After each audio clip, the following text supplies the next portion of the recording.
Dartmoor Prison, isolated from the outside world by walls of granite.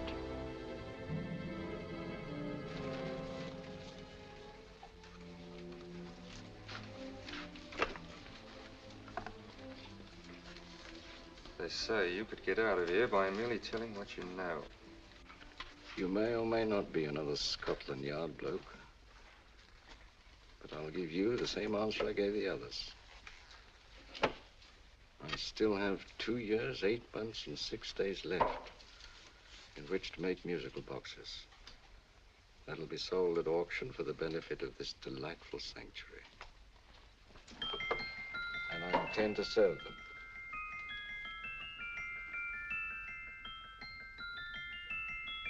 Move along. And now we come to the next object on our list, or I should say objects, because there are 3 of them. Now, ladies and gentlemen, these can be bought together or separately. Now, these beautiful little musical boxes only arrived this morning, and I didn't intend to put them on the auction block until later, but I'm going to sell them now. So, good friends, as our old pal Mark Antony used to say, lend me your ears. And what do you hear? Right. The beautiful tinkle tinkle of a musical box. What a lovely trinket. What a beautiful gift. Created and made by loving hands. A thing of beauty and utility. I was going to start with £5. It's a bargain, £5. Do I see any hands? If there's a connoisseur in the house, will go £3 for it. £2. £1. 10 shillings. Thank you, sir. Ladies and gentlemen, 10 shillings is offered for a musical box you couldn't buy anywhere in London for less than £5. It'd be stealing to let it go for 10 shillings, like taking milk from a baby. All right, we're selling for 10 shillings. 10 shillings, 10 shillings is offered, 10 shillings is offered, 10 shillings is offered. And anybody give him £1? Want to give him £1? I won't someone give me £1. A pound, £1 is offered, £1 is offered, ladies and gentlemen, £1 is offered. It's against you, sir. Will you go to £2? We go to £2, sir. £2. £2 is offered. £2 is offered. Going once, twice, third and the last call. Sold to the gentleman for £2. Sorry, my dear. Now, ladies and gentlemen, comes the opportunity to purchase an exact duplicate of the beautiful little musical box just bought by this gentleman for the ridiculous low price of £2. Now, it's exactly the same. Exactly the same. Made with the same hands. You hear that? Isn't that lovely? That tinkle, tinkle, tinkle, tinkle. Sounds like Bow Bells to me, you know, with little angels pulling on the ropes, eh? Who'll give me £2 for it? Who'll start me with £2? Will anybody start me with £2? Oh, come, ladies and gentlemen. You know, from your enthusiasm, we might all be in Scotland instead of London. Please buy it for me, Daddy. £2, certainly not. We all might be in Scotland. Besides, I don't like his manner. £1, 10 shillings. £1. £1 is ours. £1 is offered. £1 is offered, going £1. Any advance? Going once, going twice. The third and the last call. Sold to the lady for £1.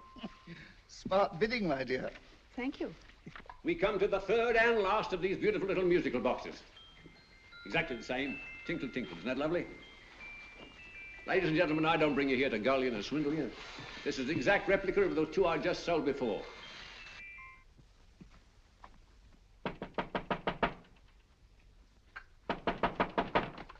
We're closed. But this is extremely important. Come in, sir, come in. I'm sorry to disturb you, but I was unfortunately delayed from arriving in time to bid on certain articles which I was rather anxious to obtain. Oh, perhaps they weren't sold, sir. We are carrying several things over. What might the articles be, sir? 3 identical musical boxes, about so large. Oh, I'm sorry, sir, but they were sold. Pity you weren't here to bid on them. They didn't bring anything like the real value. I'm most anxious to obtain them. I wonder if your records would show who the purchasers were. Oh, we don't usually give out that information, sir. For certain, shall we say, sentimental reasons, I'm most anxious to get in touch with the purchasers. I'd be willing to pay, shall we say, £5. Well, for certain sentimental reasons, sir, we'd be very happy to oblige. Alfred, today's sales. The 3 musical boxes. Musical boxes, oh. Ah, here we are. The first purchase for £2 from Mr. Julian Emery, 52 Portman Square. Write this address down, Alfred. Yes, sir. Second didn't leave any name. Oh, how unfortunate. I think she's a dealer. You see, they don't like us to know where the things are going. On account of the profits. You say the second purchaser was a woman. Can you give me a description of her? Oh, she was a young woman, fairly tall, slender. She had a light complexion and dark hair, and she was wearing A grey suit, don't you remember? That's right. She probably runs a gift shop. She paid £1. You say she comes here fairly frequently? No, I didn't say so. But she does, sir. Like as not, she'll come in on Thursday. We have sales on Mondays and Thursdays. And the third box? The third, Mr. William Kilgore, 143B Hampton Way. For 10 shillings. Quite a drop from £2. Mr. Kilgore was a Scotchman. Well, thank you. You've been most helpful. Oh, thank you, sir. And any time you're passing, dropping, we always have lovely things for sale. Our card, sir? Thank you. I'll be back Thursday.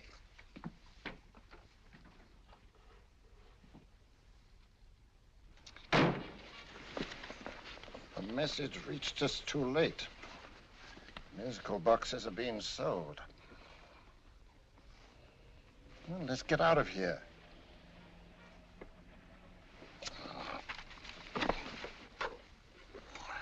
Someday you'll go too far. Reaching for a star, you fool. Yet a fool may touch a star, Colonel Cavanaugh, if he but reach high enough. But not possess it as you would. The musical boxes, they're being sold. What a pity for you, my dear Colonel. Is it my fault that the message reached us only an hour ago? Is it my fault that they were sold? You can't hold me responsible for that. Hope for your sake you're right.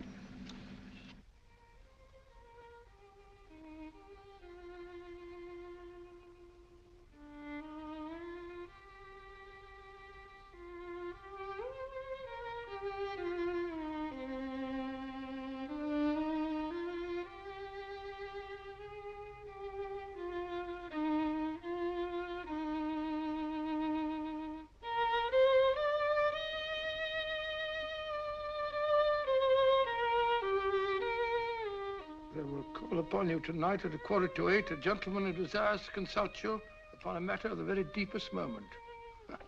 Remember that letter, Holmes? It was written over 2 years ago. An interesting case, devilishly interesting.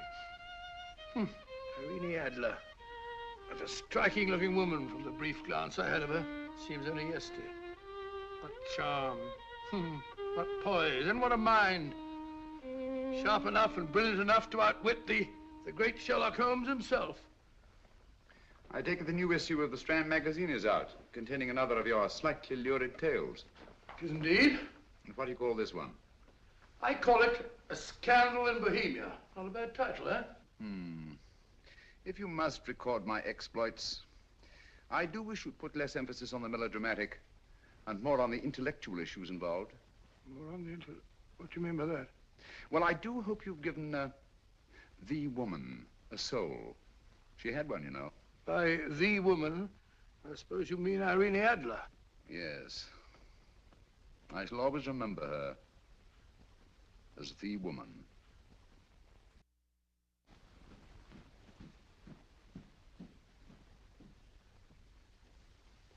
Come in. I think. That's him, old boy. How are you? How are you, old boy? I haven't seen you for years. I want you to meet my old friend Sherlock Holmes. Holmes, this is Stinky. In other words, Julian Emery. How do you do, Mr. Emery? Watson has often spoken of you. Oh, has he?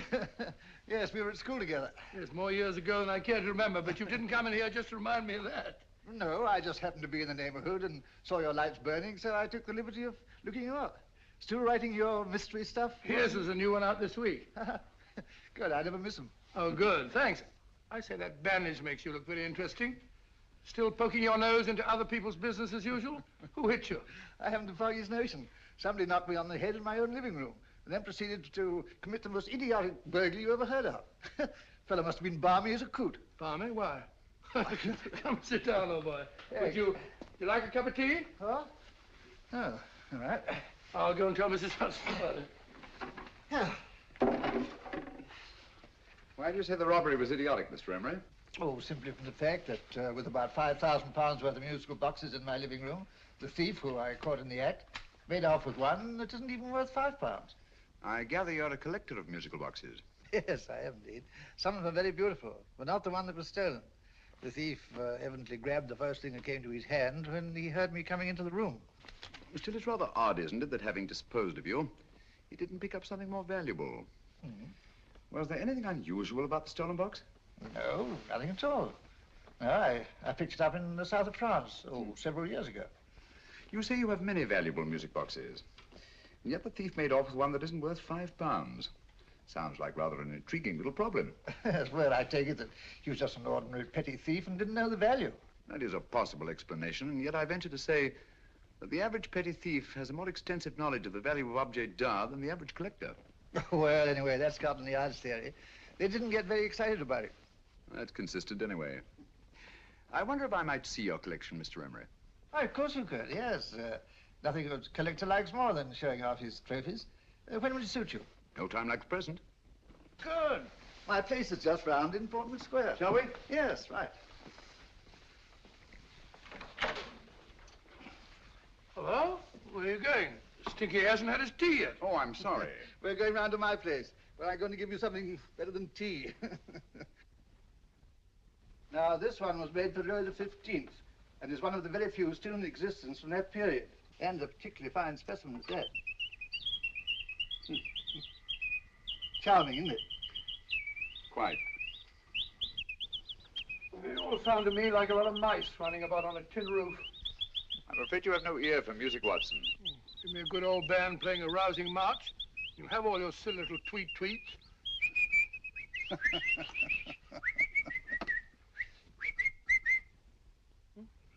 Another room. Excuse me.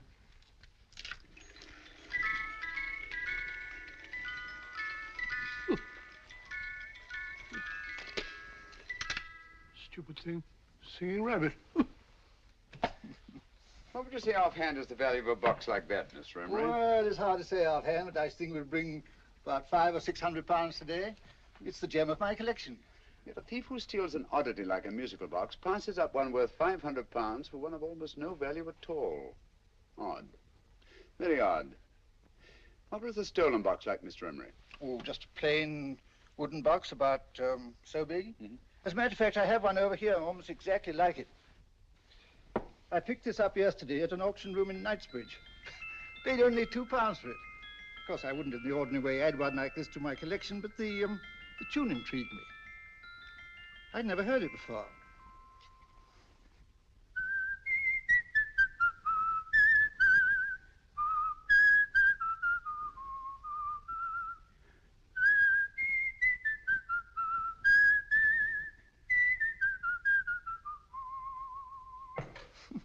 You have a remarkable ear for music, Holmes. Rather an unusual melody. Sit down, Will. Thanks. You say you bought that box at an auction sale yesterday? Yes, the Gaylord auction rooms in Knightsbridge. Run by old, what's his name? Crabtree. That's the man. At what time was the robbery committed? Oh, about 3 o'clock this morning.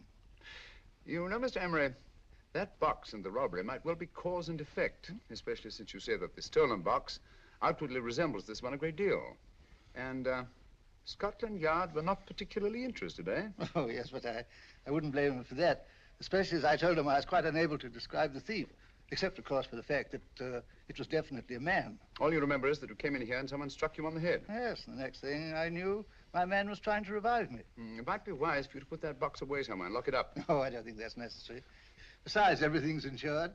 Well, at least if any further attempts at robbery are made, I'd suggest that you call the police, rather than running into any personal danger. Oh, come, Holmes, aren't you being a bit of an alarmist? Possibly. Well, I must agree with old Stinky. Seems to me you are making rather a mountain out of a moleskin. Molehill is the word, old boy, and it's time you were in bed. Thanks so much for letting us see your place. No, it's been glad meeting you. Holmes, I can't understand why you were so mysterious. Seems to me the petty thief explanation was the only sensible one. Really? Yes, I can't see how you can believe it was anything else. I didn't say I believed it to be anything else. The petty thief theory is the obvious one, I grant you. However, it's often a mistake to accept something as true merely because it's obvious. The truth is only arrived at by the painstaking process of eliminating the untrue. We are not able to do that in this case without further data. Rubbish, you're pulling my leg. You're trying to turn a tuppenny-halfpenny robbery into an international plot. No, I'm not. I just hope that your friend Stinky is a little more cautious in the future, just in case.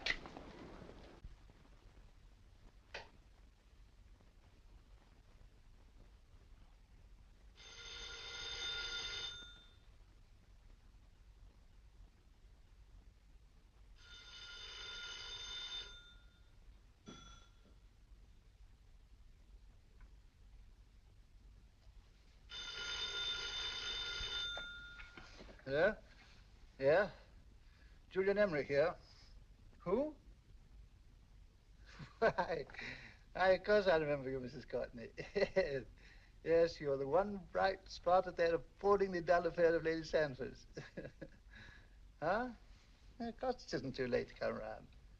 Yes, I shall be delighted to give you a drink. I tell you what, come straight up and I'll leave the door unlatched.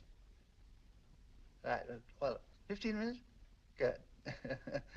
I shall be counting each moment. No, I mean that, really. Right, goodbye.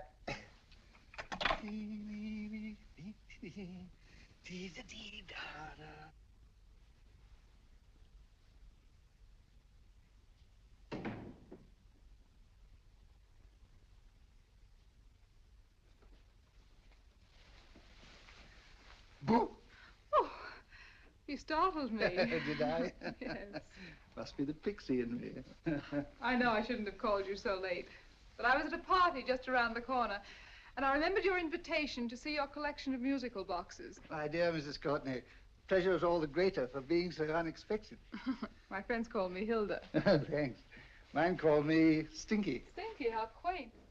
Oh, what a perfectly wonderful collection of musical boxes. You know, when you told me you had a collection, I had no idea it was so attractive. Yes. They appeal to the ear as well as to the eye. Oh, what a plain little one. Why, it looks just like a country cousin amid all this grandeur. No. You mustn't underestimate the country cousin. Only last night a burglar broke in here, and with all these to choose from, went off with one very much like it. Really? Yes, I don't mind the loss of the box so much, but I do resent this crack on the skull. But it makes you look so interesting. Oh, do you think so? Uh-huh. It's funny, that's what old Fatso said. Fatso? I mean, Dr. Watson. He was here this evening with a friend, a Mr. Holmes. He's interested in my collection, too. Sherlock Holmes? Yes. Do you know him? I've heard of him. Yes, he seems to think I'm in some sort of danger. What a haunting tune. It takes me right back to my childhood. Really? Do you know, it's odd that you should be interested in that particular musical box. Odd? Why? Because Mr. Holmes is also interested in it. He may have been more interested in the tune than in the box. My dear, yes, that's right. I remember now. He whistled it note for note, having heard it only once. Really? He must be a remarkable man. Bit of an alarmist, if you ask me. Don't you believe in warnings? Of course not. Who'd want a box like that? I would. You're not serious. Oh, but I am. Well, you put me in a very awkward position. I'm a collector, you know. And the collector buys but never sells. But if the price were high enough... The price has nothing to do with it. It's the principle of the thing. Yes, well, we haven't had our drink. No, thanks. I must be getting along. Must you really? I'm afraid so. You're not walking out on me, are you? My reputation, Stinky. I say, you know, you are an attractive woman. Thanks.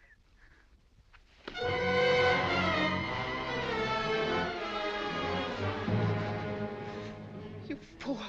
I told you to wait outside. What did you have to kill him for? All I had to do was walk out with this. He held you in his arms. Don't touch him. Don't touch anything. Now get out. I'm sorry. You're sorry. What about me? This is murder. What about Scotland Yard? What about Sherlock Holmes?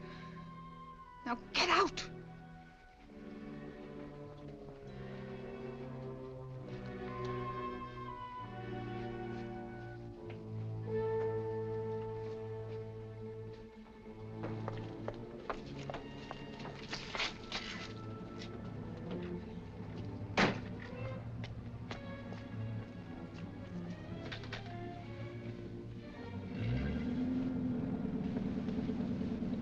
Did you get it? Good. Did you have any trouble with him? Just a matter of murder. Ah, Mr. Holmes. Hopkins. Thanks for coming so promptly. Inspector Lestrade suggested that I call through to you. Mr. Emery was the client of Mr. Holmes, Inspector. Indeed. You didn't mention that when I telephoned you, Mr. Holmes. Well, not exactly a client, Inspector. Sergeant Thompson? He was killed between the hours of 11 and 2 o'clock this morning, Mr. Holmes. Must have been someone he knew, someone of whom he had no suspicion. Poor old Stinky. It's all my fault. I should have prevented this. Well, it's no time to start talking about that now, Doctor. Apparently it's gone. That's the second attempt on the musical box that Emery bought at the auction sale. And this time it was successful. But that box was only worth £2. It was worth a man's life, Watson. I think we'd better pay a visit to Gaylord's auction room and that fellow Crabtree. Inspector, may I suggest that you make a complete search of this flat for a small, plain, musical box about that size? Thank you. Come on, Watson. You say the first box went to Mr. Julian Emery. The second to Mr. Kilgore, 143B Hampton Way. And the third to the unidentified young lady who presumably has a shop and lives near Golders Green. That's right, Mr. Holmes. Isn't it rather strange, Mr. Crabtree, that you should have had 3 identical musical boxes all playing the same tune? Where'd they come from? Dartmoor Prison. Dartmoor? Yeah, we get a regular shipment from there every month. The inmates manufacture them. Well, they make all kinds of things, you know, pipe racks, waste paper baskets, musical boxes. Did you happen to notice if anyone showed any particular interest during the auction in the purchasers of these 3 boxes? Oh, come now, Mr. Crabtree. This is very literally a matter of life and death. Well, since you put it that way, Mr. Holmes, there was a gentleman came in here about an hour after closing time, and he was in an awful state, he was. He gave me £5 to tell him where the boxes had gone to. He said they had a sentimental value for him, sir. Expensive sentiment. Can you describe him? Well, he was tall, distinguished looking, and he had grey hair and a moustache. Oh, he was quite a gentleman, sir. What was his reaction when you were unable to supply him with the address of the young lady who owned the shop? I told him the young lady usually come back on Thursday. He said he'd come back on Thursday. Now, that's tomorrow. Thank you, Mr. Crabtree. You've been very helpful. Thank you. Come along, Watson. Where are we going now, Holmes? To the home of Mr. Kilgore, the man who bought the 3rd box.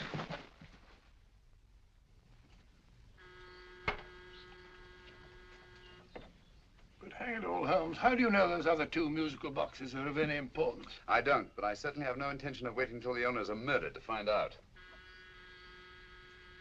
No one at home. I hope that's the explanation. I'll have a look through this window.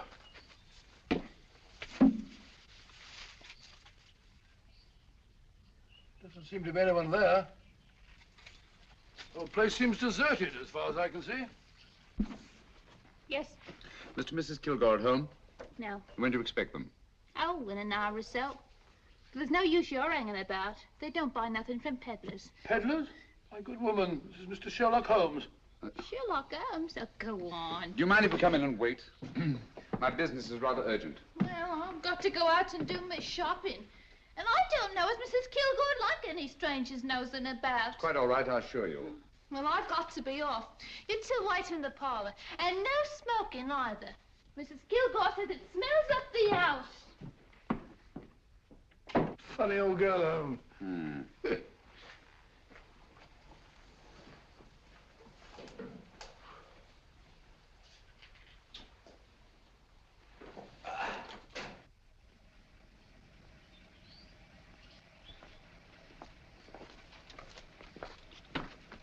Park Lane. Park Lane? And what would the likes of you be doing in Park Lane? Now, don't worry about the fare, Ducky. If you knows how to get to Park Lane, up it.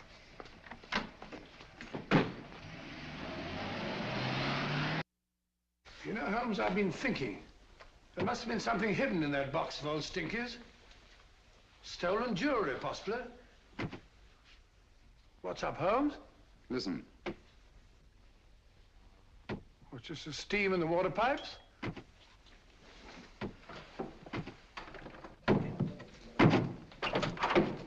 Watson! Great Scott! Come on, Holmes. Get on the chair here. It's all right, my dear. There. Now, don't worry. It's all over. There you are, dear. Don't cry anymore. She tied me up and shut me in the cupboard. I know. She won't come back. Did you show her your new musical box? Yes, she said she wanted to hear it play, and as soon as I showed it to her, she grabbed hold of No, I me. know. Now, don't worry. We'll buy you a new musical box. Yes, my dear, the best one in London. Watson. Oh, what a fool I've been. What do you mean, Holmes? She took the musical box out of this house in that market basket, right under our very noses. Why could the Kilgore charwoman want to take the music box? She isn't the Kilgore charwoman. She's a consummate actress. An extremely clever, unscrupulous woman who will stop at nothing. Take care of the child, will you, Wallflower, till our parents get back. Explain everything to them. Of course I will. But, Holmes, where are you going? Somewhere, somehow, I must get to the young lady who bought that third musical box before our opponents find her. I only hope that I won't be too late. Oh, no. No, darling, you mustn't cry anymore. Now, cheer up. Would you like to hear old Uncle make a noise like a duck?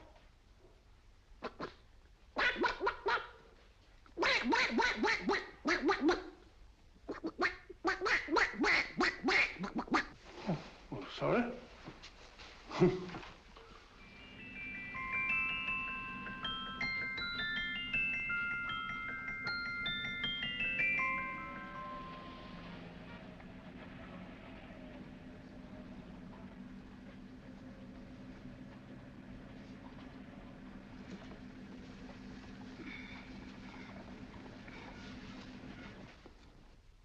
Now, ladies and gentlemen, how much am I offered for this beautiful lace Dresden china figurine?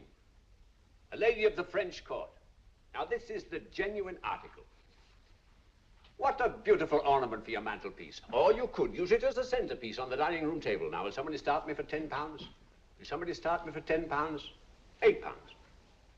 £7? All right, £5 is offered, £5 is offered, £5 is offered, £5.10, £5.15, £5.15. £6 is offered, £6, going once, going twice. The third and the last call. Have you all done? Sold to the lady from Twickenham for £6. Next, we have a real museum piece, ladies and gentlemen. A fine 19th century doll. The costume an exact replica of the holiday clothes worn by the Hungarian peasant women. Now, ladies and gentlemen, an article like this would cost you from £15 to £20 in a West End shop. I'm not going to ask for anything like that. Who'll give me £2 for it? £2. Anybody offer me £2? £2 for the Hungarian? £2? £1. What? Anybody give me £1? Anybody offer me £1 for the doll? £1 is offered, ladies and gentlemen. £1 is offered. Now, I'm not going to waste your valuable time or mine in trying to get one half of what this beautiful doll is worth. If the young lady can steal it for £1, that's her good fortune. So it's going once, it's going twice, the third and last call. Any more? Sold to the young lady for £1. And now, ladies and gentlemen, may I draw your attention to something which may be a great surprise to you, worthy of any collection. The only other one like it is in the British Museum. It's a Ming vase of the 7th dynasty. This vase lay in a large collection somewhere outside Rome for over 2 centuries, I understand. It was discovered there by the noted antiquarian, Sir Andrew Coppleston. Now, some of you may remember Sir Andrew Coppleston. Besides being a noted traveller and antiquarian, he's also a gentleman rider.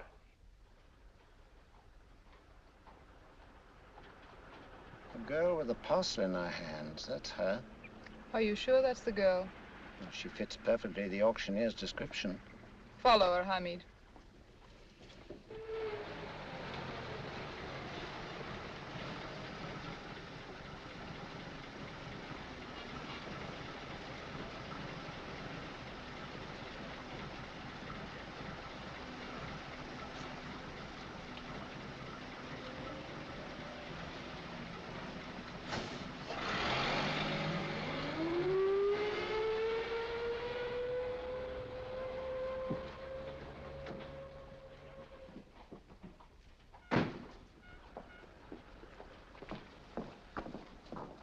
It's lovely, dear. And only £1.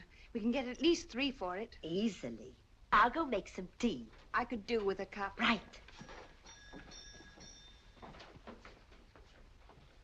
Good afternoon. Good afternoon. I'm looking for a birthday gift for a 7-year-old girl. What would you suggest? We have some lovely dolls. Now, this Hungarian I peasant... think she has enough dolls already. Books are always welcome. Well, I'm looking for something a little different. Oh, that's rather cute. What is it? Oh, that's a musical box. Children always love them.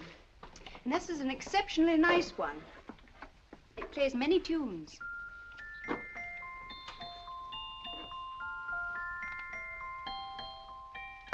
Have you any others? Yes. If you'll just step this way. I have only 2 left.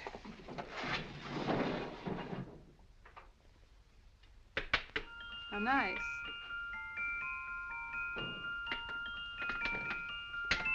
Are you sure this is all you have? I'm sorry. They're rather hard to find, you know. That's our entire allotment. I did have one other, but I sold it earlier this afternoon. But it was only a plain wooden one. It wouldn't have been a very nice gift for a child. Really? Do you happen to know who the purchaser was? Why, yes.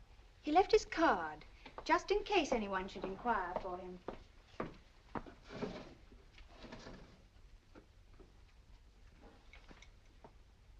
How interesting. I'm sorry, but I'm afraid I'll have to look a bit further. Thank you anyway. Good afternoon. Thank you.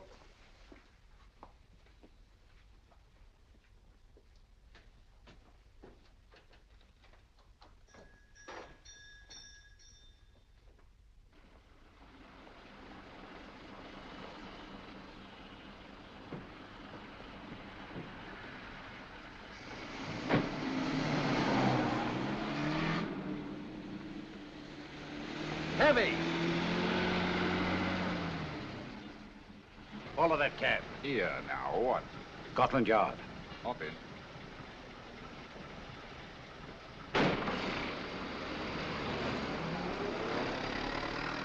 Sherlock Holmes. I might have known. We thought we were the hunters, instead of which we're the hunted. We've been fools. We played right into his hands. Of course. He's had us followed. Don't look. The man in front of the toy shop. Hamid, turn sharp right at the next corner and again at the next.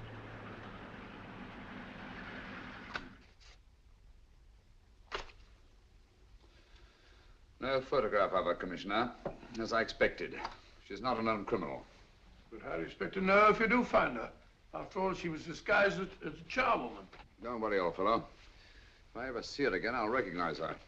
Well, it won't be long till we know who they are and from where they operate. Who's covering them? Sergeant Thompson's following them, sir. They won't get away from him. He's a good man.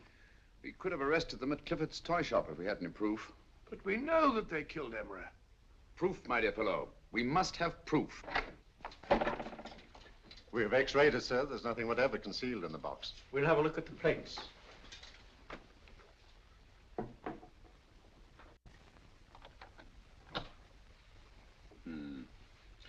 There must be some clue. And it's probably so obvious that we've all overlooked it. Seems to me we're up against a bunch of lunatics. Not lunatics, my dear fellow. Extremely astute, cold-blooded murderers. What can these little musical boxes have in them that's so important? Don't forget, they were made in Dartmoor prison. You can smuggle stuff into prison, but not out. You want us to break the box apart, sir, to see if there's anything the x-ray hasn't caught? No, not yet. Do you mind if I take it? Certainly. Thanks.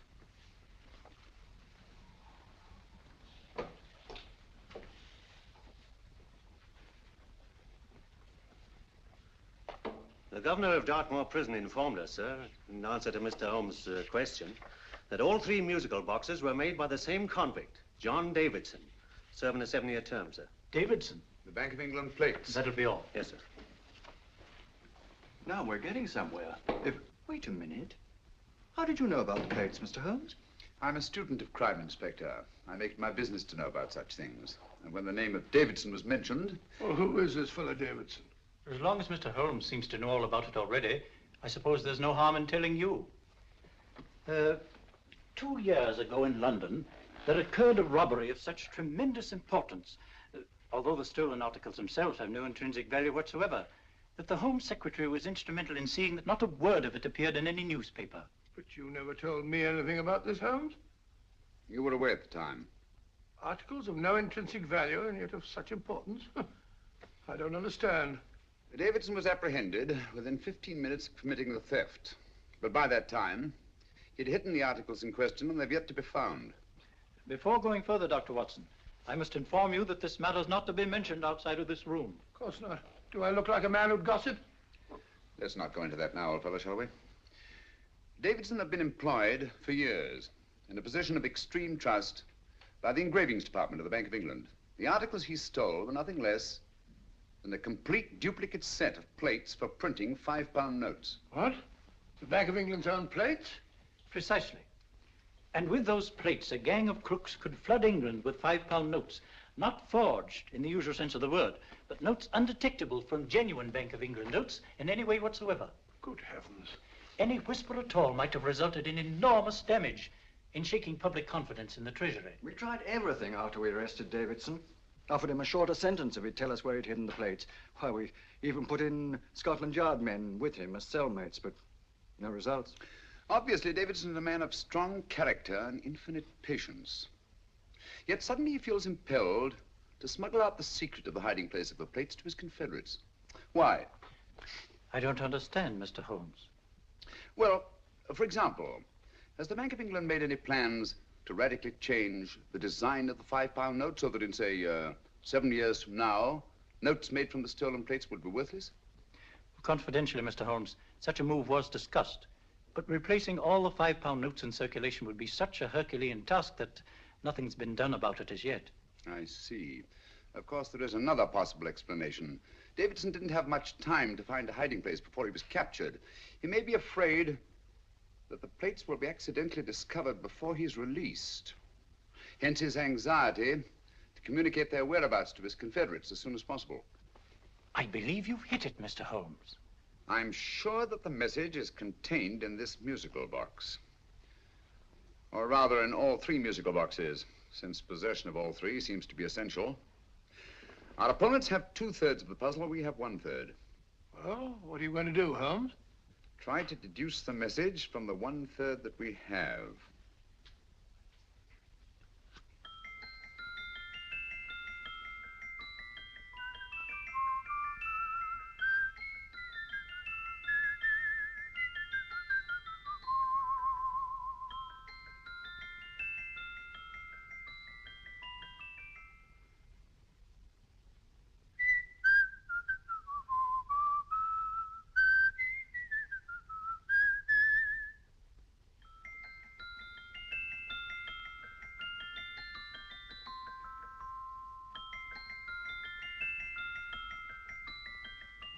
It's the same tune as the one played by Emery's musical box.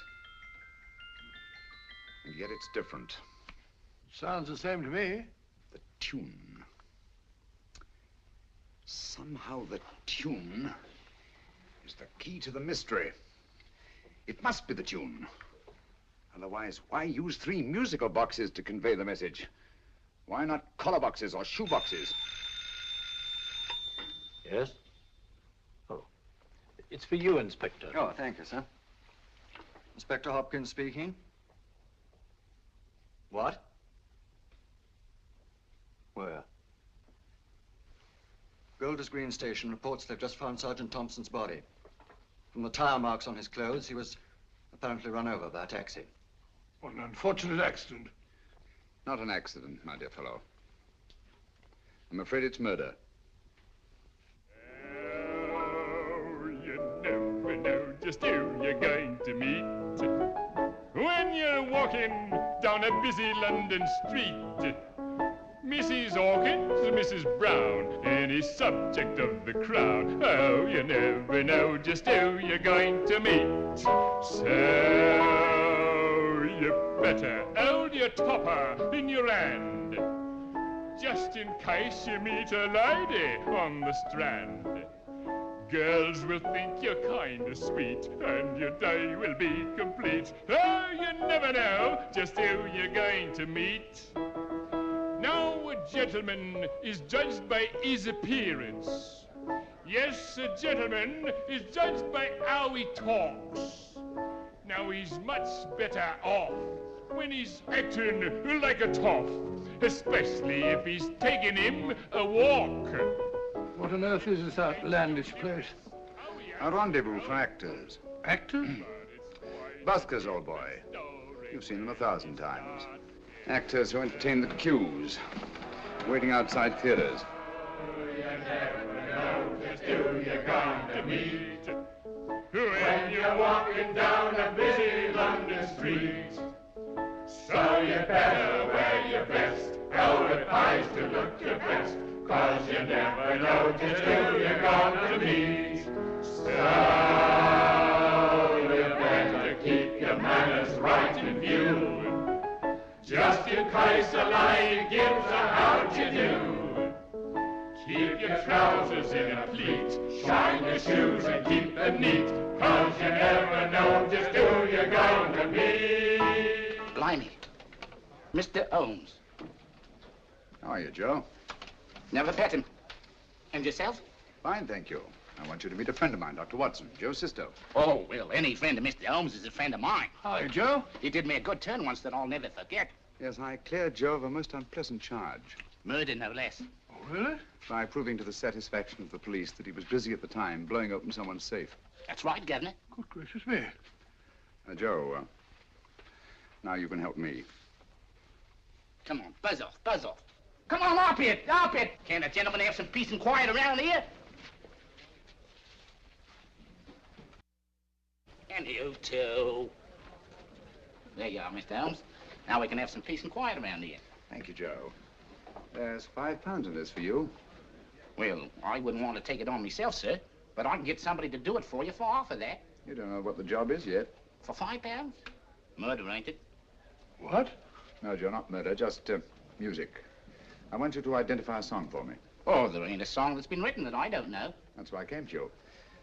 Of course, the violin is more my instrument, but, oh, well, here we go. Now, listen to this, Joe.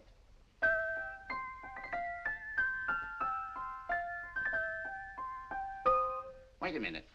You're playing that wrong. That should be E natural, not E flat. You know the song? Oh, yes. It's an old Australian song called, The Swag Man. But you're playing it all wrong. That's what I hoped you'd say. Now, listen again, Joe.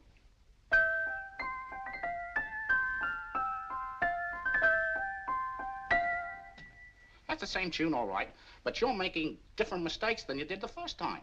No, not mistakes, Joe. Call them variations. Here, play the song for me, will you, the way it's written.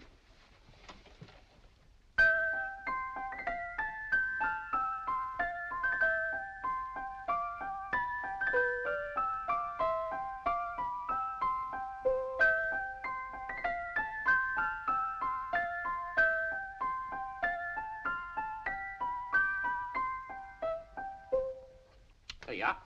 Thank you, Joe. What's it mean, Holmes? Are you onto something? Perhaps. I don't know yet. It's probably a code of some sort. Joe, could you write the song down for me, the way it was originally written? Oh, sure, Mr. Holmes. But it'll take a few minutes. Here, Mabel. Pale ale. Come on, up to it. Along with it.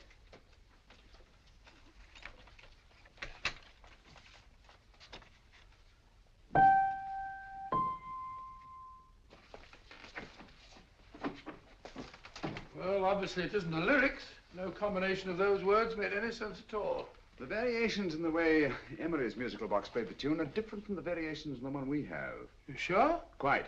You see, I took the trouble to memorize the tune as played by Emery's box that night we were with him in his flat. Holmes, you amaze me. Elementary, my dear fellow. One of the first principles in solving crime is never to disregard anything, no matter how trivial. But why the 3 boxes? Why not 1? Because the message was obviously too long to be conveyed by any one variation. Then there's the 3rd box, the one that woman took from the Kilgores. That contains yet another set of variations. Yes, well, it's all beyond me. Well, all we have to do now is to find the secret of the variations. Not a very easy problem to solve, my dear fellow.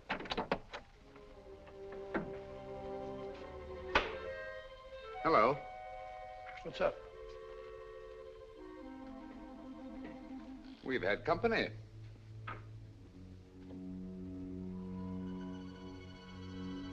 I say, this is outrageous.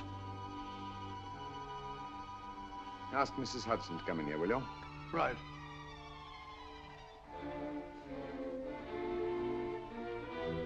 Mrs. Hudson?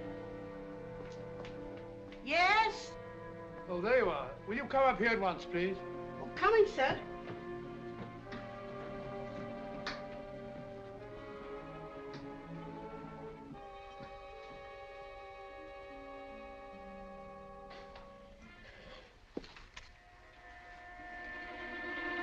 Mercy me, Mr. Holmes. What has happened? Who called while we were out, Mrs. Hudson? Just a young lady. The one who said you wanted her to wait for you. And a nice-looking old gentleman with Our her. friends again, Watson. Friends? What did the young lady look like? Oh, I couldn't see her face. She had a heavy black veil on. But she had such a nice way with her. Oh, I'm sorry, Mr. Holmes, if I've done anything wrong. But you did say I should always let clients come in and wait for you. Don't worry, Mrs. Hudson, don't worry. You had no way of knowing. It's quite all right, quite all right. Now, don't worry, Mrs. Hudson. Don't worry. Well, where on earth's the musical box? They didn't get it. Didn't get it? Where is it? It's in your hand. Huh? In that biscuit jar. Take the biscuits off the top. Now put your hand inside, and you'll find the music box. Well done, Holmes. Well done. Amazing.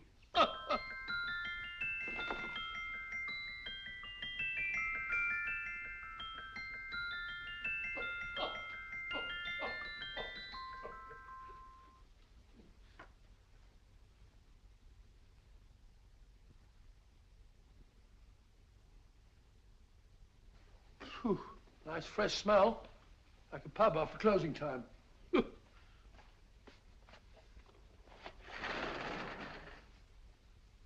I say, Holmes. What? It's morning. Allow me to congratulate you on a brilliant bit of deduction.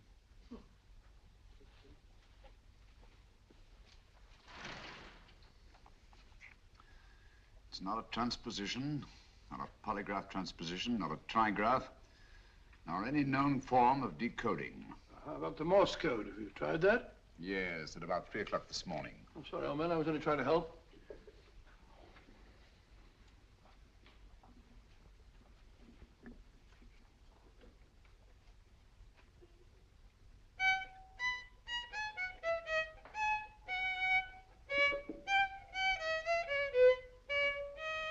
Oh, do me a favor. Not again. Must have heard that thing 1,000 times. Kept me awake all night.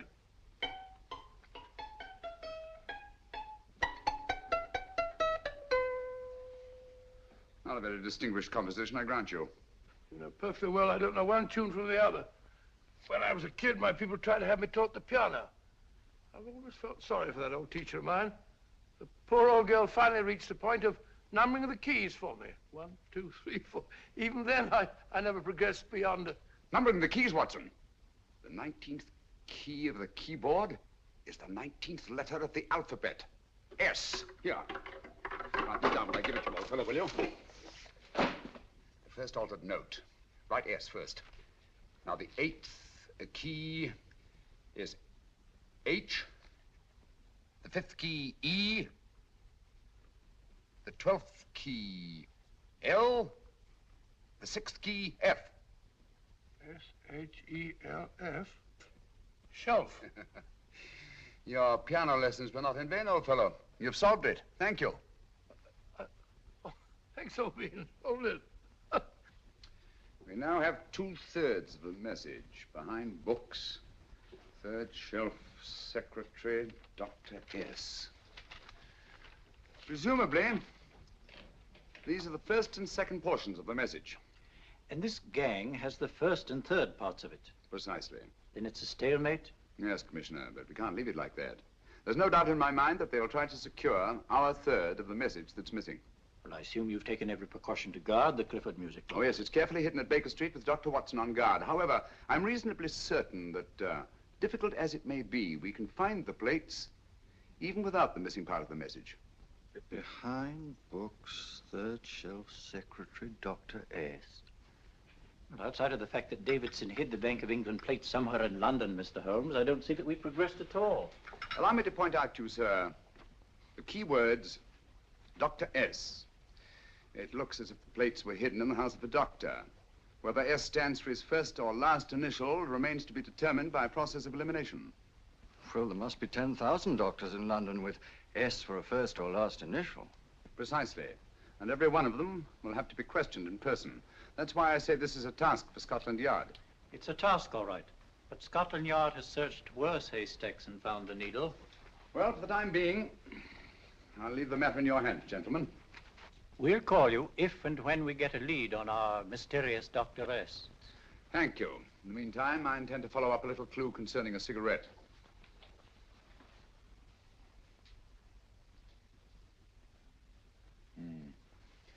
You're certain of the identification of the tobacco? Absolutely. I have made up this special blend for only 3 customers. It is almost pure Egyptian, with admixture of latakia for added body, and a pinch of perique. Merely a whisper, as one might say, for elusive fragrance. Yes, yes. And the 3 customers? Major Wilson in Bombay, India. Mrs. Catherine Leamington Smith in Ireland. Yes, and the 3rd? Mrs. Hilda Courtney of Park Mansions, Bryanston Square. Thank you. Thank you very much. You've been most helpful. It is a pleasure to have been of service, Mr. Holmes.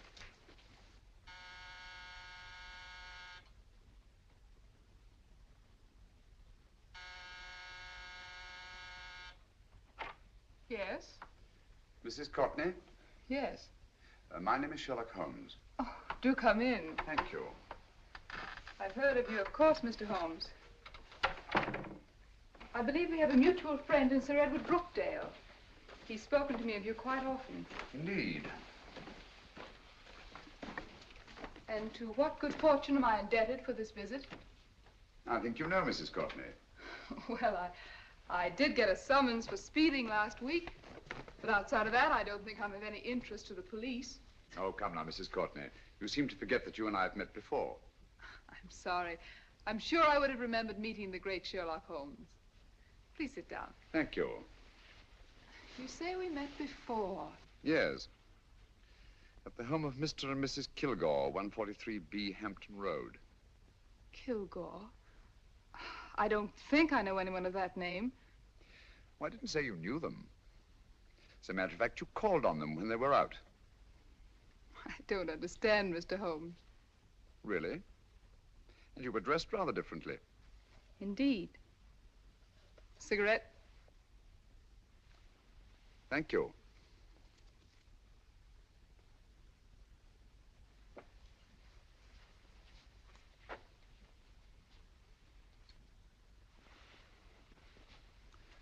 Thank you. You know, Mrs. Courtney, people generally forget, in assuming a disguise, that the shape of the ear is an almost infallible means of recognition and identification to the trained eye. Evidently, you've mistaken me for someone else. Oh, no, not at all. Though naturally, I expected your denial. But when you paid your visit to my rooms at Baker Street, you carelessly left behind another identification. They're, identical, aren't they? Yes, I must admit they are. You see, Mr. Holmes, to catch one as clever as you, I had to use a very special lure. I knew you'd be unable to resist the bait of my cigarette, having read with great interest your monograph on the ashes of 140 different varieties of tobacco. I should advise you not to move, Mr. Holmes. I must congratulate you on your ingenuity, Mrs. Courtney. It was indeed a brilliantly designed trap. Thank you, Mr. Holmes. Praise from a master is indeed gratifying. I shall always cherish the memory of your flattering words. Memory? Precisely. I'm afraid these gentlemen have a most regrettable task to perform. Unless, of course, you care to turn over the missing musical box with your pledge to take no action against us in the future. I'm afraid that will be impossible. I thought that would be your answer. Hamid! Careful! Careful. There's no need to be unnecessarily rough with our distinguished guest. You realize, Mr. Holmes, that your demise will not take place here. The corpus delicti, you know. Well, naturally. Shall we go? It So fearfully awkward having a dead body lying about. Don't you agree, Mr. Holmes? Another dead body shouldn't weigh too heavily on your conscience, Mrs. Courtney.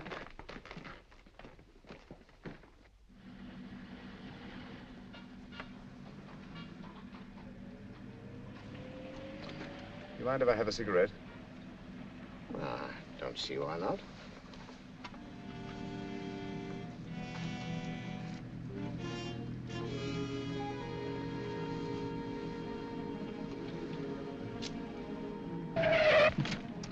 Be careful, Hamid. It's the brakes, they bind. Thank you, Colonel Kavanagh. It's very considerate of you.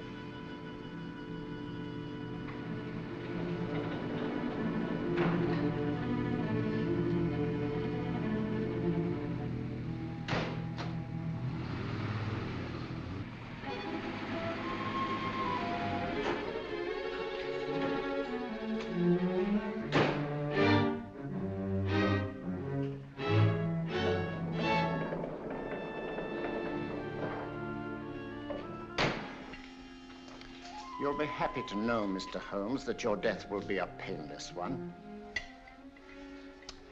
Hamid, attach this to the motor of the taxi.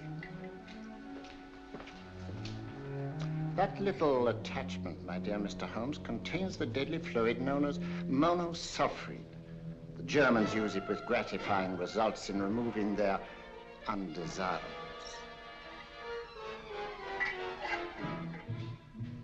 Start the motor.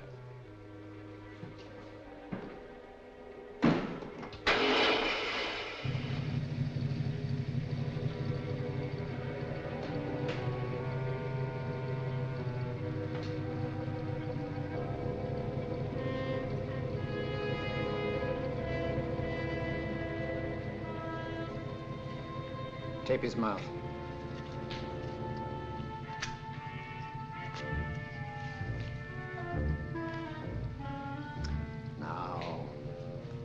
Up with him, Hamid.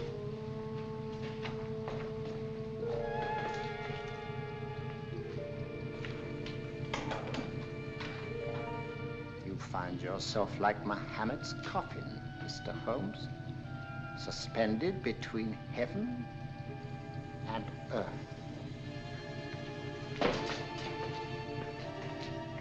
Plenty of fuel in the tank? Good. It would be too bad to have anything go wrong through so simple an oversight.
Good afternoon. Mr. Sherlock Holmes? No, I'm Dr. Watson. Oh, of course, Dr. Watson. How stupid of me. Oh, so this is stupid of me. Won't you come in? Well, I really came to see Mr. Holmes. Oh, I'm afraid he is out. I don't know when he'll be back. Perhaps there's something I can do. Won't you sit down? Thank you. You know, Sherlock Holmes and I have been engaged on a great many cases. Oh, really? Yes, indeed. As a matter of fact, this very moment, we're involved in one of the most baffling... Oh, well, won't you tell me your trouble, and I may be able to help you. That's very kind of you, Dr. Watson. Perhaps if I wouldn't be imposing too much. Imposing? Oh, there's no imposition. No imposition at all. A pleasure, I assure you. Now, tell me all about it, Miss Williams. Mrs. Williams. I live in Surrey, Dr. Watson, and I've come up to London in sheer desperation. My only sister has disappeared, and the local police seem utterly unable to find her. Well, Holmes and I solved a case exactly like that once. Very interesting, as far as I remember. I call it the adventure of the solitary cyclist. Oh, sorry. Now I come to think of it, it wasn't so very similar. It was entirely different. I don't think what I was saying. Where were we? She's only 17, Dr. Watson, and until she disappeared last Thursday, she seemed to be in the best of spirits. Well, possibly a romantic entanglement? Oh, no, nothing of the sort. She left no note, didn't even pack a bag, no explanation. She just started to walk to the village from our house in broad daylight and simply vanished from the face of the earth. Oh, there. Might I have a glass of water? Glass of water. I have one in 1 minute.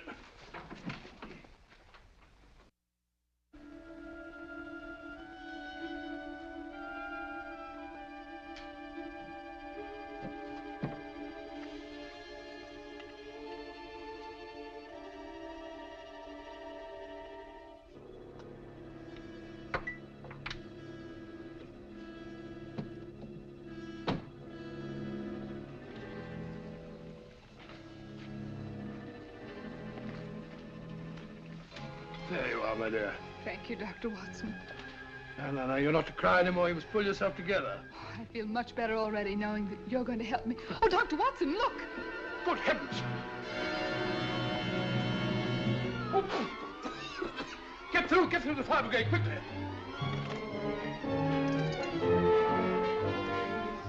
Haven't you a fire extinguisher?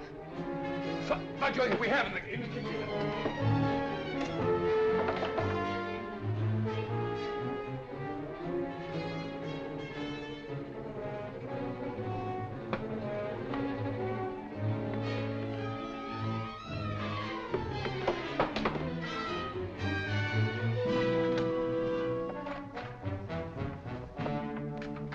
Don't you worry, Miss Williams. We'll have this thing out in no time.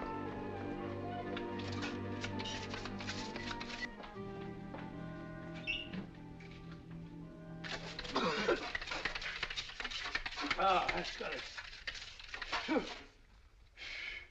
Get some air. Well, you see, there was no need for the fire brigade after all. I hope you weren't too frightened, Miss Williams. Oh, gone. That's the trouble with women. They always lose their heads in an emergency. Well...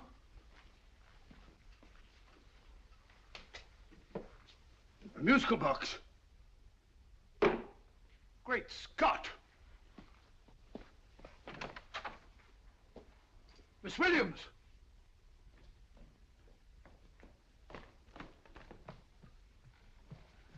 Well? Good. And Holmes?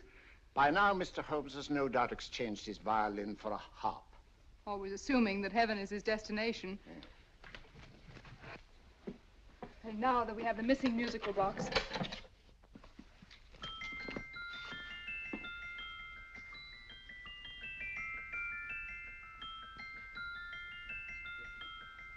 Nineteenth note. 19th letter. Yes. He hasn't been there, you say? Holmes, where on earth have you been? I've been trying to get you at the club, at Scotland Yard, all over London. You were looking for me in the wrong places. Holmes, terrible things happened. I've been duped. That woman, she made a complete fool of me. Well, what do you mean? Well, she came here, let off a smoke bomb. I thought the whole place was on fire, and my first thought was to save the musical box. No need to say any more. She has the box. Yes. Don't blame yourself too much, old fellow. She's an extremely clever antagonist. Smoke bomb, you said? Well, you can console yourself with the thought that your charming friend is at least a reader of yours. What do you mean? If I remember correctly, you wrote about my little experiment with smoke and the cry of fire in a story you entitled A Scandal in Bohemia, which has just appeared in the Strand magazine. All right, old boy. Don't rub it in. Well, it may cheer you up to know that you made a fool of me, too. That cigarette stub was planted here for one express purpose. We're going to bandaging around this place. Bandaging? What's the matter, Holmes?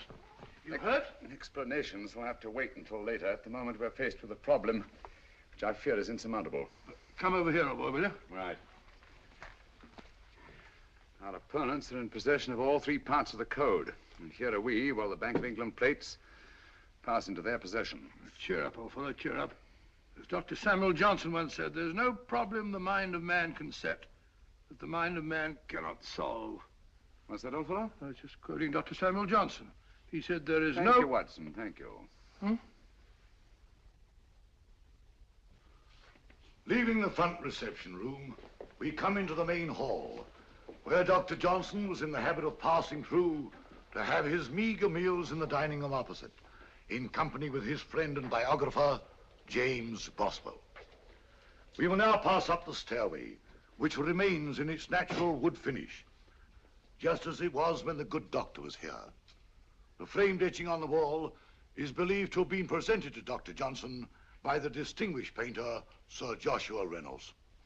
I've been told here that picture was given in by Mrs. Thrale, and it's definitely not a Reynolds. Is that important, my dear? Oh, I'm sorry. This way, ladies and gentlemen, please, this way. Move along, children, move along. The secretary's not on this floor. Patience, Hamid. I have a feeling My that... dear Colonel, with Sherlock Holmes out of the way, what could go wrong?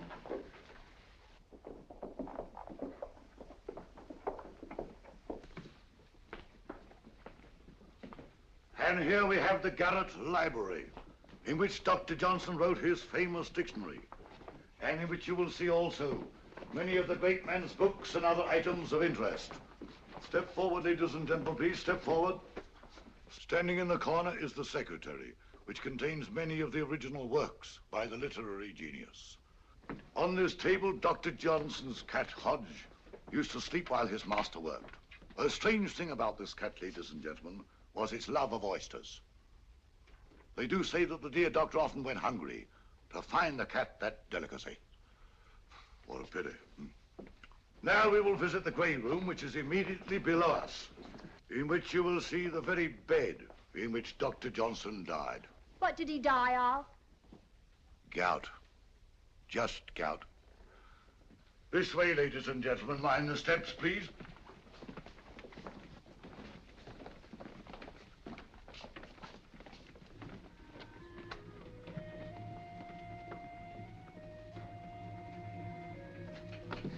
Your keys.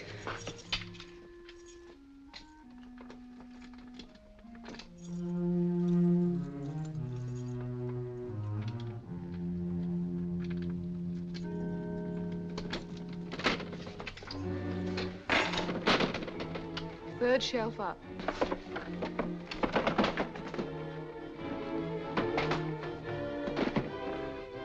The knife.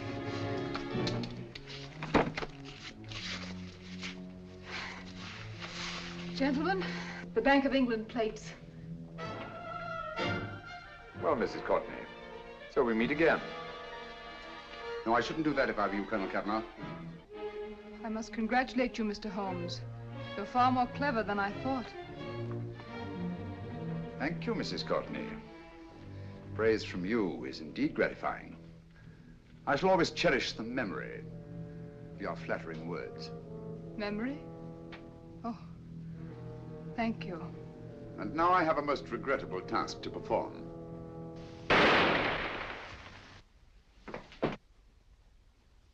Holmes!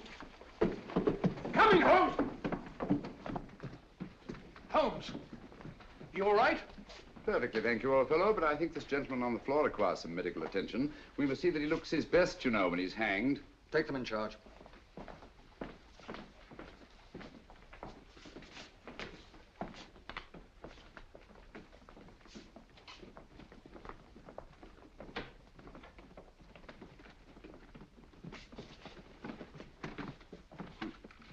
A brilliant antagonist.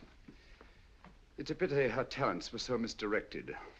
Will you see that these plates are returned to the Bank of England, Inspector? I still don't understand how you solved it, Mr. Holmes. It's entirely due to Dr. Watson. He gave me the clue when he mentioned Dr. Samuel Johnson. Well, congratulations, Doctor. Oh, thank you, Inspector. I don't think I'd have done it entirely without Mr. Holmes's help, you know.